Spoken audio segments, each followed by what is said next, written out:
Please come up closer. Yeah, and I want to take up a few things. I want to go over just I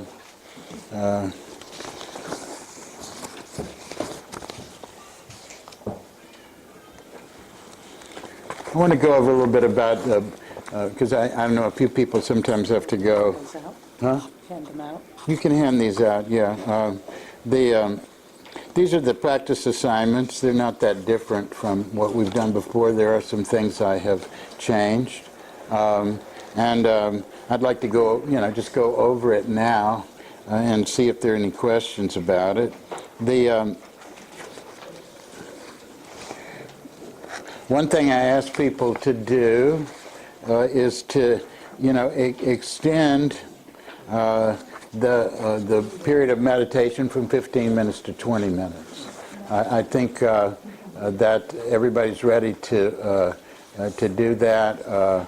If you've been meditating 15 minutes a day or pretty much every day, to extend it, and that time of extending it will help you in your meditation process too.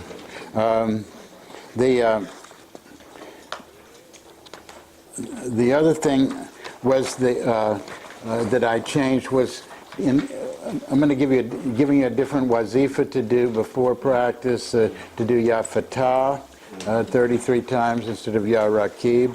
But keep that sense of remembering the quality of Raqib in your concentration, which is to bring this wholehearted awareness to the practice and to focus awareness in a one-pointed way to the practice, but asking for this opening of heart, to success in our practice. This is such a core wazifa, and in general, we're making space for God's activity because we're nothing but God, but we have a lot of resistance built up from our conditioning. And so by us, for example, being opening up to this prayer for opening up, we give space for God to power of opening, to remove the veils and to open the way in our life. I mean, we are acknowledging we want that opening. We want that. Yeah. I had a question that really came up today, and that was whether it might sometimes be good to do kasab before doing the basic practice. It might be. You talked about the benefit of the fullness of breath and the balance that can come from that. And so I was thinking, well, maybe I could try that. You could try that. That might help. Might help you abbreviate the length of time it takes you to get your breath into the condition that you want in the meditation. So that might be something very good to try, to do the kasab practice first. I have no sense about how they have to be ordered in that way. I do think by sticking to the steadiness of this practice, it accentuates its power for us over the course of time. So to make a regular rhythm of doing the practices. And the other thing I changed here was, I mean, every time I go over this, I try and refine the language a little bit, or maybe add something here or there. But instead of alternating between the two different concentrations of ahad and samad, or the hu Allah with the dove and the imprimatur of the Allah on the heart, I'm going to ask you to choose one of those to work with for the course of this coming month, and but to extend the time with it to 10 minutes, because you're going to take a few minutes at the beginning to say the wazifa aloud, like 33 times Ya Ahad, Ya Samad. I'm not asking you to do the, if you choose to do that practice, I'm not asking you to continue to do the Ikhlas Surah recitation, but if you're so moved to do so, that's fine. But just the ahad, the samad in repetition 33 times, and then to go into the to the breath practice, which is described and which I think people are familiar with. But if you have any questions about it, please bring them up. To me, it's a really good practice, this ahad samad practice, because it's the two directions of the one. It's coming into a wholeness of integration, a oneness of being, that leaves nothing out, so that when you breathe in the ahad, you really embrace your sense of self. You claim this as yourself, but at the same time nothing is outside of this unity, and so your sense of self is also a part of that divine unity. It is one of the ways in which God sees. God's self is how you see yourself, and this can be scary or not, but to really believe this, to really get this, is what you're claiming, and that. When you are drawing everything into that dot, you're claiming the integrity of your unity as a being in God, but you feel it first right in your own sense of self right here. And in doing so, because you're doing the ahad, which is a oneness that nothing is outside of it, you can't add anything to it or subtract anything from it. It is an all-inclusive unity that is present in that dot. You feel your sense of self within that sense of the cosmic oneness of ahad. And so that's really something good to get, because we really need that integration of self.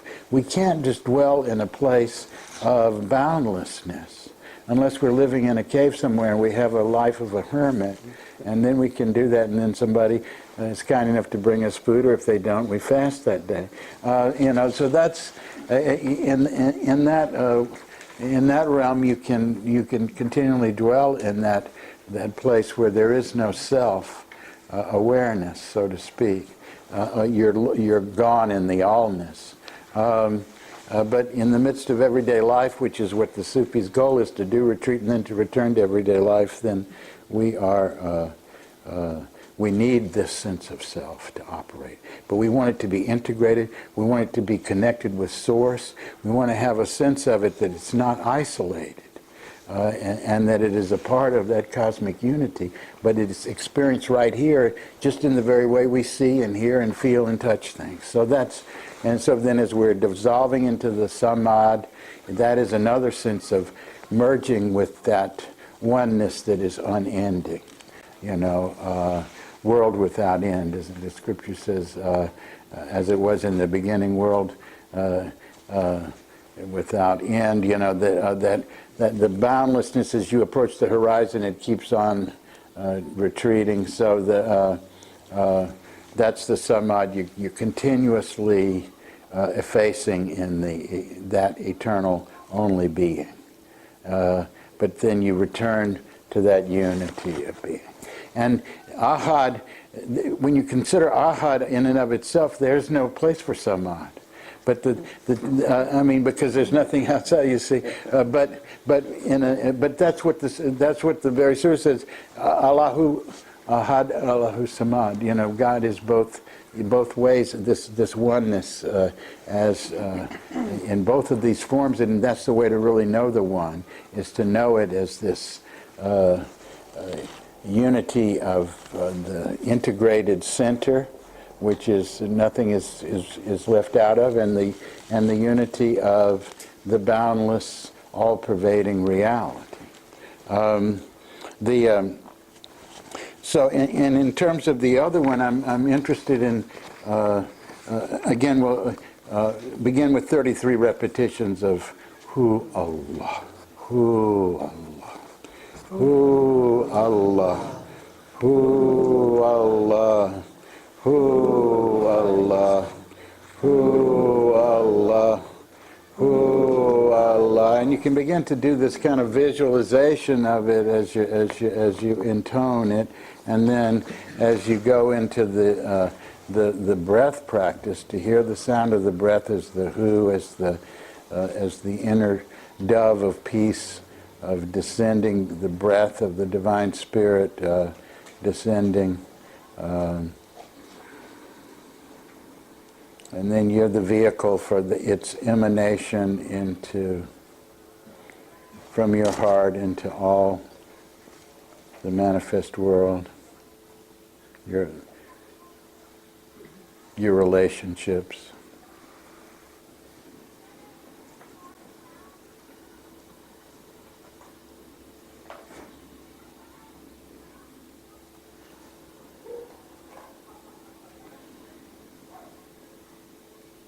So this is really, I'm really not extending the time for this more than a couple of minutes, but just beginning with the repetitions in front of the concentration, and then continuing the concentration, choosing one of the two of them to do.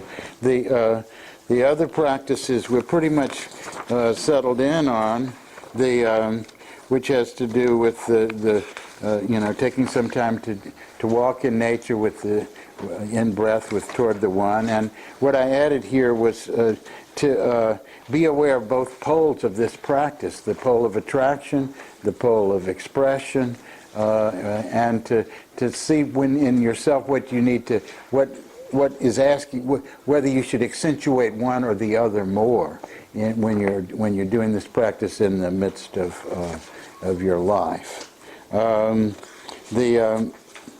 If you can be aware of both poles simultaneously, that's great. But if one or the other, like someone said last time, doesn't work for you, accentuate the one that does work for you. The pole that is up for you at this point in time. It may be someday that you will feel differently, like we did when we were doing the moonwalk. That really brought out a certain sense of moving toward the one in some people that maybe you didn't get otherwise. But the kasab practice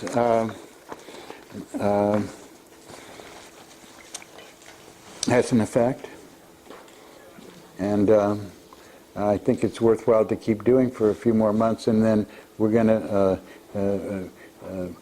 do the Chagall practice, which is another level of breath practice from Hazrat Inayat Khan's teachings on breath in this way, and it is even more conducive to transformation of breath. But I'm trying not to go too fast. We're trying to do a lot of things in the course of a year, but in a measured way that respects rhythm and repetition and consolidation and grounding, and don't get down on yourself about how fast you're proceeding or not, because this is there's a lot of work here in finding this inner rhythm, and to continue with the practices, ever how long it takes you to move from stage to stage, because I know a number of people, more people than are here in person, are doing this class online, and are taking it at their own pace, and moving with it with us and with themselves, and so it's all happening simultaneously. Somebody else began today with and they're moving, going to move forward at their pace, that sort of thing. We are kind of the core group moving through this. We're testing these things in a certain way, and we can make some course adjustments as we go, inshallah. But I feel good about our process. I'm really happy that I know a lot of us have set up a very regular rhythm of practice, but not to get down on yourself. The most important element in this practice is to remember the breath in the course of the day, to feel the divine presence in the breath, to be aware of how it is. You have a role in being with your breath that isn't a role. Your mind, your awareness has a role here, but it's not to dominate it. It's to encourage it very lightly and to just make suggestions to it. That's the level of will that it takes. It's not an adamant force. It's a suggestion. As I said, turn your attention to the heavenly realm. I mean, and so you direct your attention, and the breath goes there. You don't have to do any more than that, but say, okay, now breathe, thinking of all the vegetables, all the growing matter, the organic growing material in this world, and feel the breath of all vegetation.